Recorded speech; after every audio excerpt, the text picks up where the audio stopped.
नमस्कार दर्शकों, भाग्य रेखा में आपका पुनः स्वागत है। आज मैं ऐसी कहानी लेके आई हूँ कि आप लोग सुनकर भी स्तब्ध रह जाएंगे कि ऐसा भी कुछ हो सकता है क्या। लेकिन और हमारे हिंदू धर्म में तो खास तौर से इस तरह का कोई कार्य होता नहीं है, इसलिए मैं ऐसी कहानी लेके आई हूँ जो शायद बहुत कम लोगों को ही मालूम होगी। जैसा कि मेरा शुरू से ट्रेंड रहा है कि मैं आपको ऐसी ऐसी चीज़ों से अवगत कराऊं जो आप लोगों ने पहले कभी सुनी ना हो या जानी ना हो।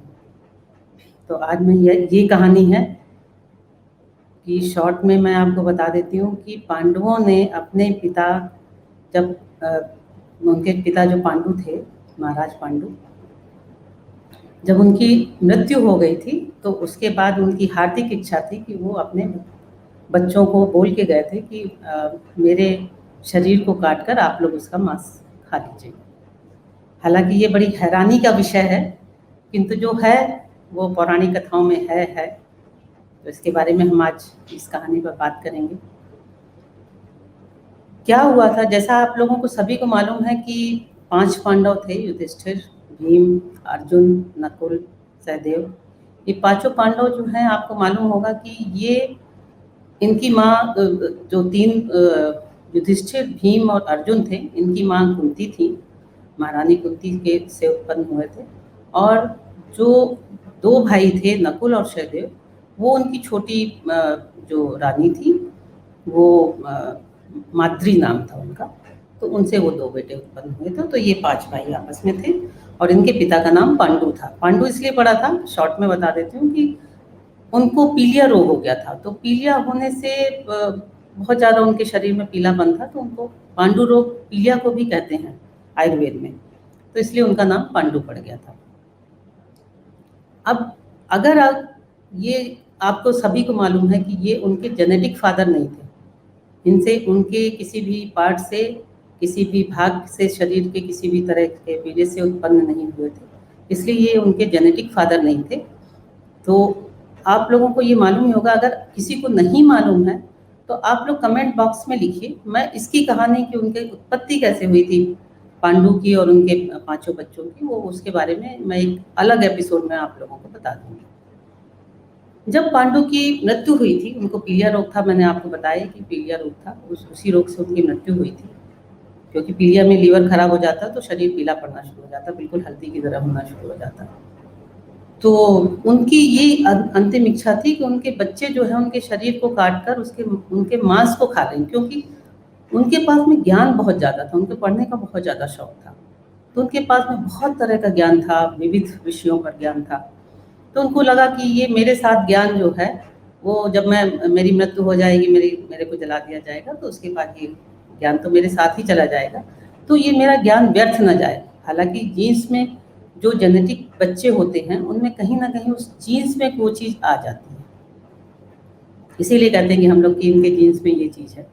तो उनको ये भी डर था कि चूंकि ये मेरे जेनेटिक बच्चे नहीं हैं, मेरे शरीर से उत्पन्न नहीं हुए हैं, तो इसलिए इनमें ये मेरे ज्ञान का एक अंश भी नहीं आएगा। तो इस डर के कारण से उन्होंने बहुत तपस्या की, और तपस्या करने के बाद उन्होंने ये वरदान प्राप्त किया ब्रह्मा से कि अगर उनके शरीर को काटकर जो भी खाएगा, उस ज्ञान में से जितना अंश वो खाएगा, उस ज्ञान को उतना वो प्राप्त कर लेगा। तो इसलिए उन्होंने ये सोचा कि इस ज्ञान को आगे बढ़ाया जाए अपने बच्चों के माध्यम से। तो मरते समय उन्होंने अपने बच्चों से ये अपनी अंतिम इच्छा जाहिर की थी। ये कोई नई घटना नहीं है, इस तरह की घटना धन्वंतरि वैद्य के साथ भी हुई थी। जब धन्वंतरि वैद्य की जब मृत्यु हुई थी, उसकी भी एक कभी मैं आपको इसके बारे में बताऊंगी। तो उन्होंने भी अपने दोनों बच्चों को यही कहा था, क्योंकि धन्वंतरि वैद्य के बारे में आप लोगों ने सुना होगा कि ऐसा वैद्य थे जो ऐसे दुनिया में कोई भी बीमारी नहीं थी जिसका इलाज उनके पास ना। इसीलिए एक कहावत कही गई है कि इस बीमारी का इलाज अगर धन्वंतरि वैद्य के पास भी नहीं है, तो अगर वो उनके पास में दुनिया की हर बीमारी का इलाज था। तो उनको बहुत लंबी कहानी है कि किस तरह उनकी मृत्यु हुई थी। तो उनके बच्चों को उन्होंने कहा था कि आप मेरे बच्चों को कि अपने मेरे शरीर को मेरे मरने के बाद काट कर खा लेना। लेकिन जब पता चला इंद्र को कि अरे इन्होंने तो ऐसा कर दिया, तो वो ज्ञान दूसरे में स्थानांतरित हो जाता, तो उन्होंने बच्चों को कहा पागल हो गए हो, तुम्हारे पिताजी तो पागल हो गए थे मरते समय, तुम लोग भी पागल हो, पिता को कैसे खाओगे? तो उसके कारण से वो बच्चे नहीं खा पाए थे और वो ज्ञान कहीं न कहीं जब उनको बहाया गया था, तो मछलियों में आ गया था और आज भी मछलियों में कहते हैं कि वो ज्ञान आज भी है, तभी लोग मछलियों के सिर को बड़े आनंद से खाते हैं बंगाल में। तो हम पुनः अपनी कहानी पर आते हैं कि इसमें वैसे 2 मान्यताएँ हैं। कुछ एक मान्यता तो ये है कि पाँचों भाइयों में से केवल सहदेव ने मैक्सिमम खाया था, बाकी लोगों को ये लगा कि पिताजी जैसा होता ही है कि भई ऐसा तो नहीं कि बुढ़ापे में उनका दिमाग फिर गया हो, उन्होंने इस तरह की अंतिम इच्छा जाहिर की हो। तो एक कुछ मत ये है कि उन्होंने चारों लोगों ने नहीं खाया था, केवल सहदेव ने ही खाया था, इसीलिए सहदेव इनके ग्रुप में बहुत ज़्यादा ज्ञानी व्यक्ति माने जाते थे।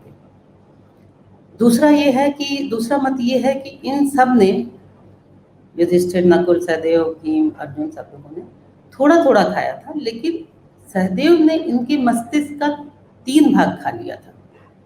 तो उस 3 भाग के खाने के कारण से जो पहला भाग खाया था, वो पुरानी हिस्ट्री हो गई। उनको सारी जितनी भी पुरानी हिस्ट्री थी, इतिहास था, वो पता चल गया था उससे।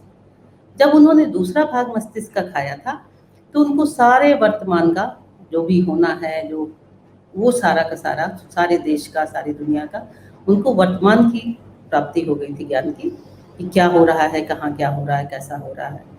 इसके बाद जब उन्होंने तीसरा हिस्सा उन्होंने मस्तिष्क का खाया था, तो कहते हैं कि उनको सारा भविष्य में क्या होगा ये पता चल गया था। अब आप खुद समझ सकते हैं कि अगर भविष्य का किसी को पता चल जाए और वो किसी को बता दे तो उसका क्या हाल होगा, और वो भी जब महाभारत होने वाली हो। कृष्ण को अच्छी तरह मालूम था कि महाभारत तो होने वाली है, उसको कोई टाल नहीं सकता। तो कृष्ण को जब, क्योंकि कहते हैं पौराणिक कथाओं में, पौराणिक उसमें लिखा हुआ है कि भविष्य का ज्ञाता केवल 2 लोग थे दुनिया में, कि एक तो भगवान श्री कृष्ण थे जिनको मालूम था कि महाभारत होगी और उसमें क्या-क्या होगा, उनको सारा कुछ ज्ञान था। और दूसरा ये सहदेव थे, सबसे छोटे भाई वो, पाँचों भाइयों में उनको ये मालूम था, चौथे भाई थे, तो उनको ये मालूम था कि आगे क्या होने वाला है। तो इस डर के मारे कि कहीं सहदेव किसी को ये अपना जो ज्ञान है वो बता ना दें, भविष्य के बारे में कुछ बता ना दें, वरना गड़बड़ हो जाती। तो कृष्ण ने उनको श्राप दिया था, या कहिए कि उनको एक तरह से वार्निंग दी थी कि अगर तुमने इस बारे में किसी को भी कुछ भी बताया, एक शब्द भी, तो तुम्हारे शरीर के टुकड़े हो जाएंगे, तुम मृत हो जाओगे। तो इसके कारण से उन्होंने जानबूझकर भी, वो चाहते हुए भी बता नहीं सकते थे, अपने भाइयों को भी नहीं बताया था उन्होंने। तो ये ज्ञान केवल उनके अंदर ही सीमित रह गया था। तो ये जो मैं आपको बता रही हूँ कि ये बड़ी मतलब अजीबोगरीब घटना है।